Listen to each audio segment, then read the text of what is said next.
այս կոնսորցիումի ստեղծման վրա աշխատում է ոչ Փաշինյանը, ոչ էլ Թրամփը։ Դա մեկ։ Երկրորդը աշխատում են թիմեր եւ Հայաստանում եւ Միացյալ Նահանգներում, իսկ ավելի կոնկրետ դա խումբ է կամ ստորաբաժանում հենց պետդեպարտամենտում օժտված պետական լիազորություն։ Սա ծավալուն փաստաթղթերի համալիր է իրենից ներկայացնելու, որովհետև այս կոնսորցիումը պետք է ստանձնի կառավարումը, երկրորդը պետք է նախագծային աշխատանքներ կազմակերպվի,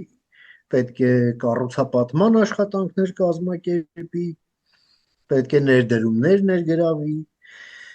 իսկ հետո արդեն պետք է կառավարի այդ բեռնափոխադրումները միջմայրցամաքային մեր հատվածով։